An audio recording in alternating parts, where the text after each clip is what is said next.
When you start your business, you think you need a website, but is that true? And when you are starting a website, do you need to build it yourself? Should you outsource it?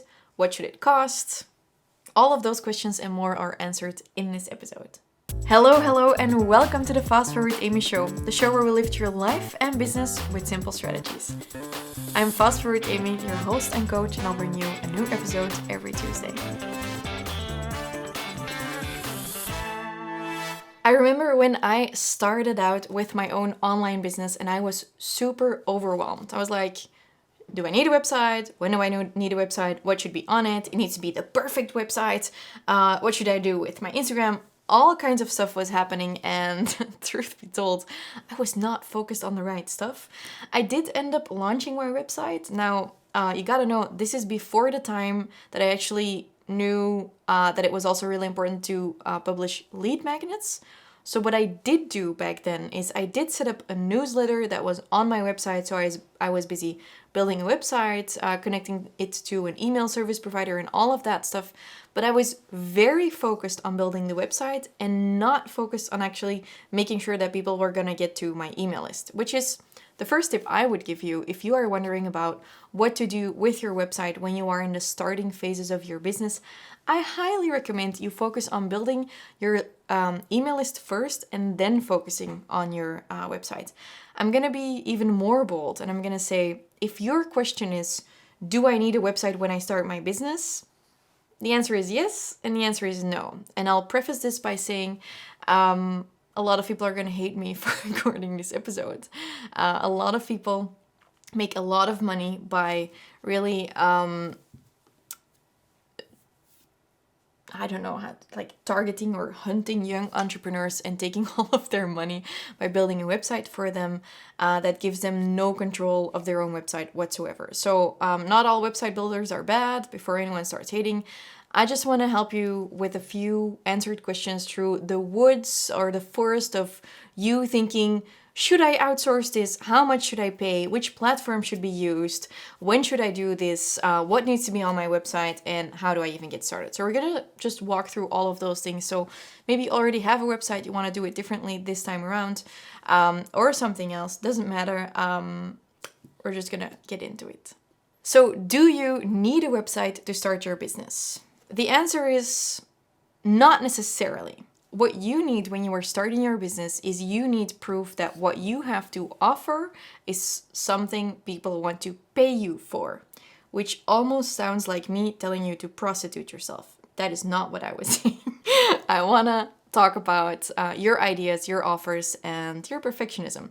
So what a lot of people do is they think of this really great new idea and they work months and months on the perfect website, the perfect branding, the perfect Instagram, and then they launch what they have to offer, and turns out people weren't interested in that offer, which is why I'm going to tell you, and we're going to look at service-based businesses first, so don't at me with the products just yet.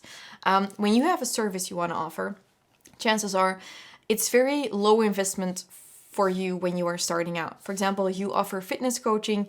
You can start by going to people's homes and actually teaching them stuff with bodyweight exercises. You're a coach, you can just work with a laptop and Zoom and just coach like that. You might need a notebook and a pen, but that's about it, right? And what is most important for your business is actually sales. You need to be testing the market and seeing if what you have to offer is actually a good idea. So if you have a service, that means that you want to go to people's homes before you start building your own gym and seeing if people want to come to you for workouts.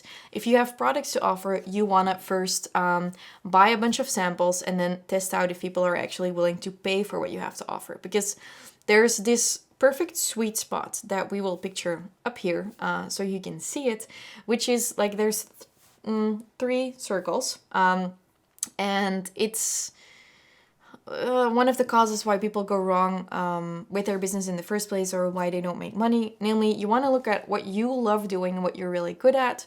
We want to look at what people really want, and we want to look at what people are willing to pay for. And you got to make sure that the thing that you are offering to people, your product or service, doesn't matter which one, is actually in the sweet spot. It's something that is of high quality. You're doing a really good job at it. People want it and people will pay for it. So before you start putting logos on your car, before you start investing in a really expensive, fancy website, know that you don't necessarily need those. On top of that, if you do weird shit in traffic, people are going to recognize who you are. So maybe don't. By the way, 80% of people think they're better than an average driver at driving. 80% of people think they're better than average. Think about that for a second. Usually people aren't that amazing at driving. Okay, so you want to make sure you're making money first, and then you can start improving. Then you can start investing in a fancy set or a fancy microphone or a camera or a better website. So do you need a website to start your business? No, you need a way to accept clients. You need a way to make your offer convert. That's the first thing you need, is make sure you can convert your clients. That can be through phone calls and a manual transfer of money. That can be because you go to people's houses with your products and you have them pay you at the door. Start out that way, it's totally fine. Or start out in a really simple way by setting up a shop, for example. A Shopify website or some other easy system will do. I've used Shopify for years. There are also other systems I use, and I've also created a guide for you. If you're interested in setting up your own shop and you're like, well, Amy, you might be right, this sounds super terrifying, but I will start by setting up my shop and just offering my first products so there's an easy way for people to pay for it. Go and check out my Start Your Shop guide, because it will guide you through those different steps you need in order to set up your shop in like an hour. So that's great. The link is linked in the description of this podcast episode. So no, you don't necessarily need a website. You might need a way to convert your clients though. Make that really easy. The most important aspect you remember there is that you need to input as little or as few doors as possible. So you want to make sure it's really easy for people to basically check out, either by handing you the cash like this or by checking out through PayPal on your shop. Doesn't matter, as long as they can convert into actual paying clients, because that's the proof you need in order to look at how you're going to further expand your business, build and invest in future things. If you needed more proof, that you can actually build a profitable business without having a decent website. My website, at the time of recording, by the way, I have more than 6 full-time team members in my one business, and I have 4 full-time team members in my other business. My site is fairly shit at the moment. I do know what should be on there. I'm sorry to my sweet website that I called it shit, but we're gonna be working on it. But I literally just told someone on my team, we are not working on the website until we get our content straight, because we're good at converting our clients, but we need more traffic. So we will be focusing on the traffic first before we look at our website. Most people do it the wrong way. They look at more traffic, better website before they know how to convert.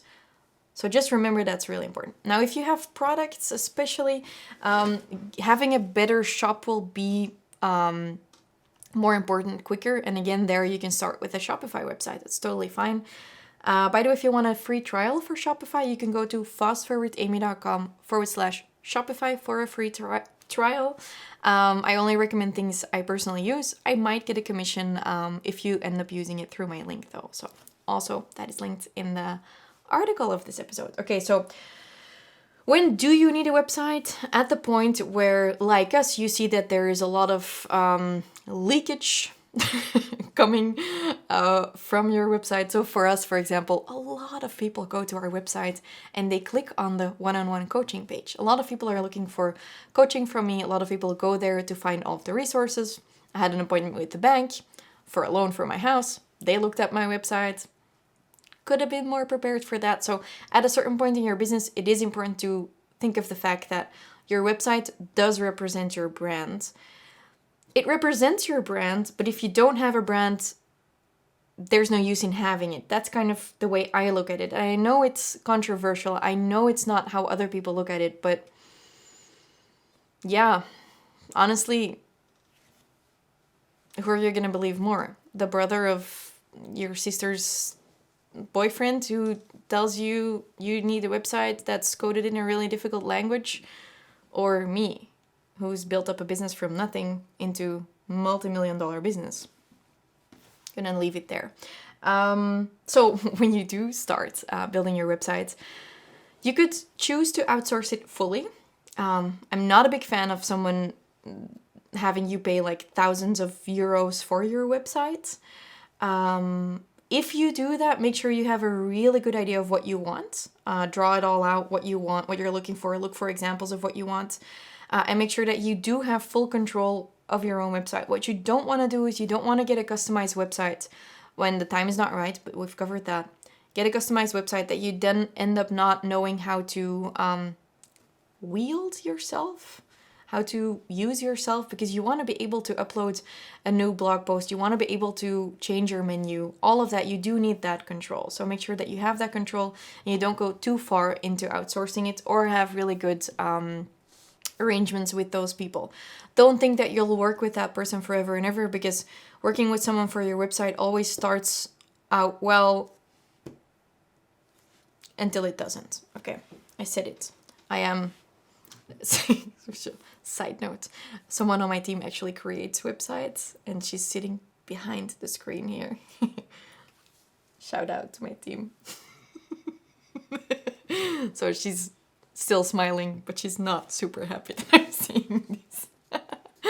I just really have a really big pet peeve of people spending all of their money on a website but not knowing how to sell. I feel like you should know how to sell and generate cash before you start spending cash. Makes sense, right? So which platform should you use once you start doing it? So a lot of people start building it themselves. There's really great tools out there right now. You have like Squarespace, Showit, all of those things. There's a lot of drag and drop builders that have become really famous. I personally don't use them. I've always loved having full control myself by using WordPress.org for my own websites. I've always built my own websites. But when you start building your own websites, probably don't spend 50 hours on choosing a theme for your WordPress website like I did. Like, that's the other end of the spectrum that I don't recommend. I distinctly remember a time when I spent 50 hours looking for the perfect theme for my WordPress site, which I probably could have spent in a better way by, for example, offering lead magnets, by focusing on my email marketing, by focusing on my clients, by focusing on my sales, like anything else than spending 50 hours on looking for that theme. So definitely find that sweet spot. If you are not handy technically whatsoever, it might be good for you to outsource it. So this is a website rant, if you didn't notice yet. I just want to answer all of the questions about websites in this episode so that you kind of know there's no right or wrong answer here. I'm not saying you shouldn't outsource it.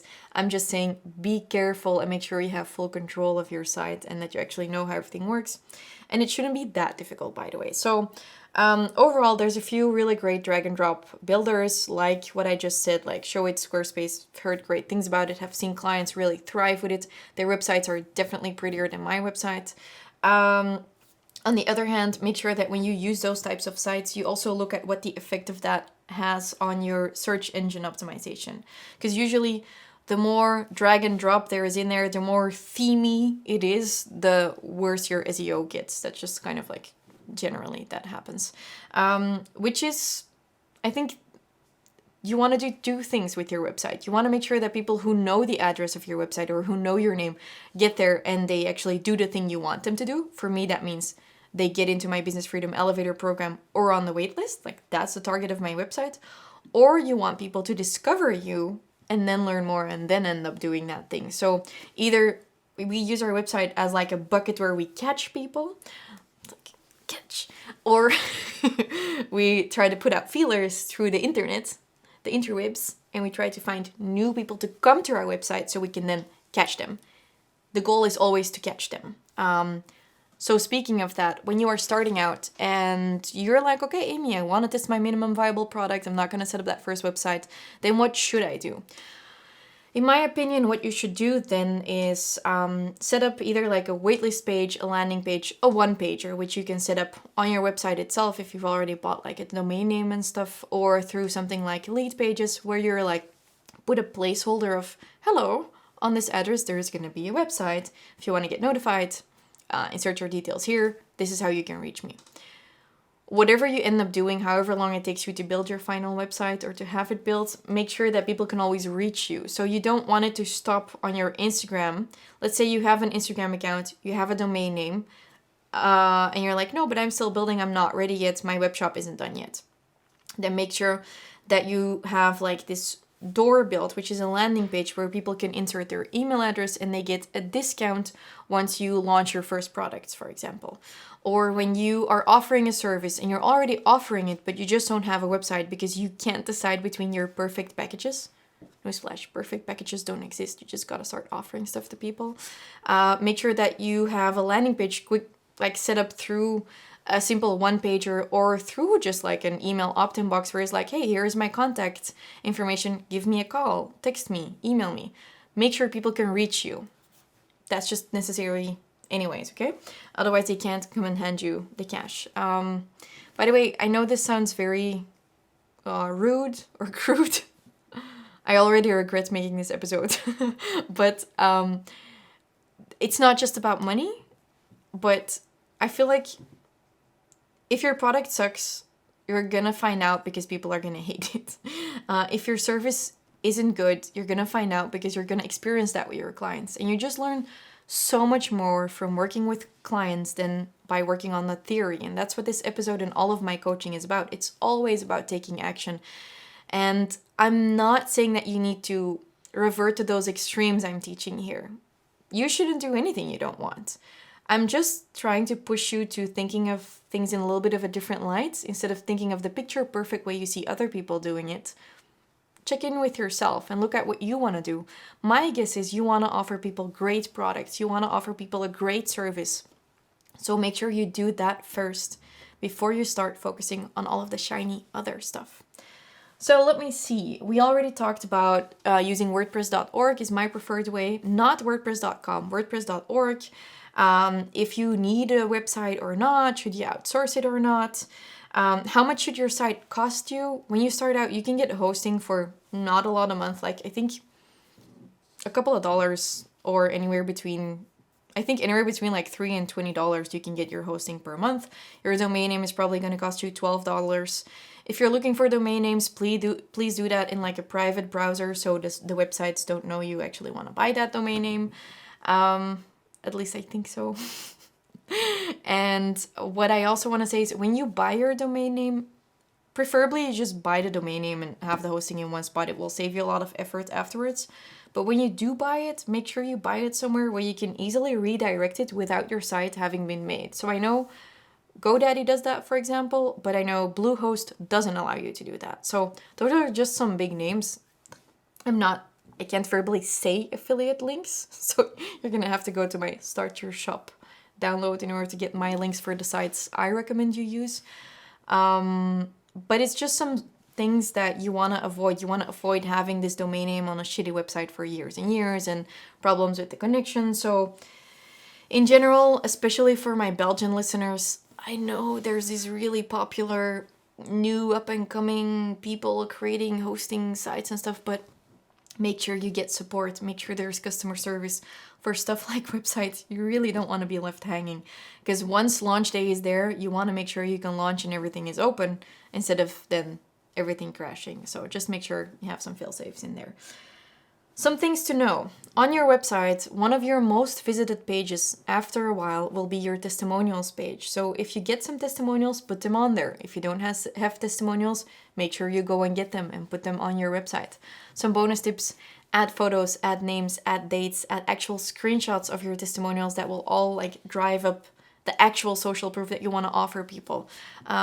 People really want to know, can I believe that this person's services or products will work for me? So this person's services or products will work for me. That means when they get like the reference effect by someone else telling them like, oh, I was really satisfied, they will be much more inclined to actually believe that what you do or offer isn't complete shit. Or is actually really great. Your about page is really important. People will go and look there for speaking engagements, for all kinds of information. People will go there. The people from the bank will go and look there. So just take that into account, because for me, because I was of the extreme variety and still am, I did forget that you do need to update stuff. So make sure you're somewhere in the middle between my rudeness and what other people do with their sites when they start out, okay?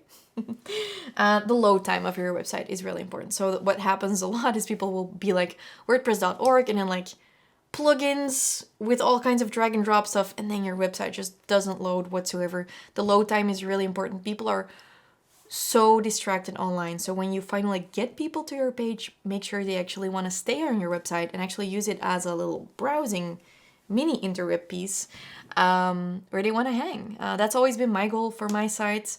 And granted, I've neglected it a bit over the past few years, but for me, it's always been my dream for people to just have my site linked in their bookmark bulk, in their bookmark thingy. I don't know what it's called. And that they would go there and just browse articles about, first it was fitness, now it's business.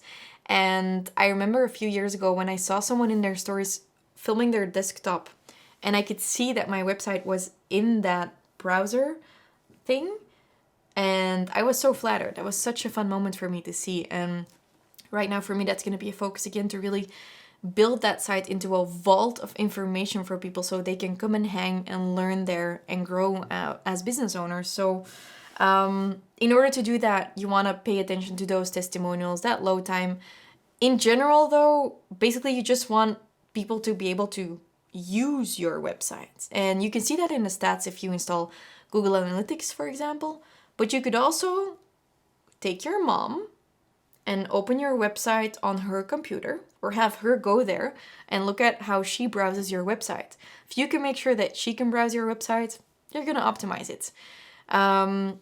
Just put some different people in front of a screen. You can also track that, by the way, with apps, but put some people in front of the screen and have them look for something or have them pretend to look for something and see how they go about it, because what might be obvious for you will not be obvious to other people. So just literally testing your usability is going to get you very far. By the way, there's a difference between UX and usability, but I'm not going to go into those details here. I do go into those details in my Business Freedom Elevator, by the way, but what I want you to do is always just put on your consumer hats with stuff like your website. Okay, what's important? That people find what they're looking for, that they find the prices, that they find your email address, that they know how to contact you, that they know how to buy from you. Those are the basic rules. So for me, big shame lately, sometimes we might have launched without even putting any of that on our website, which is like big no-nos. I don't even want to know how much clients we lost there.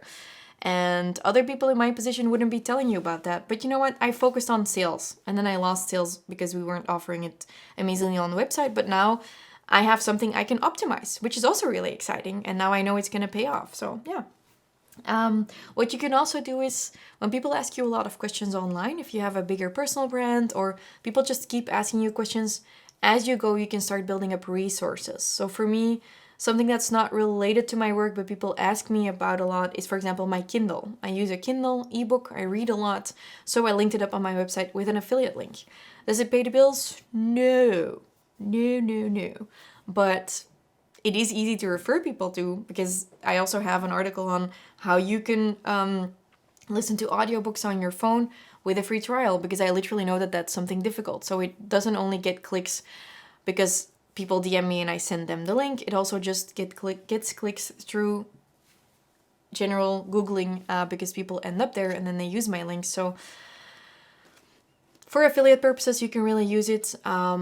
Again, that is something a lot of people think is really exciting and the shiny object, but isn't going to pay your bills in the beginning. Sales are going to pay your bills. Cash is king. Cash is literally going to pay your bills. So if you are looking to get started and you think, yeah, I would love to build a blog, I would love to build a website that people save and that they go to again and again and again, I got your back. But I would suggest that you start out first by making sure people can actually pay you for what you have to offer. So if you're offering physical products or digital products or even just your services and you want people to be able to buy from you online to make it really easy, you can start your shop with a minimum investment through my free Start Your Shop guide. And you can grab that by clicking the link in the description or just going to fastforwardamy.com/start your shop.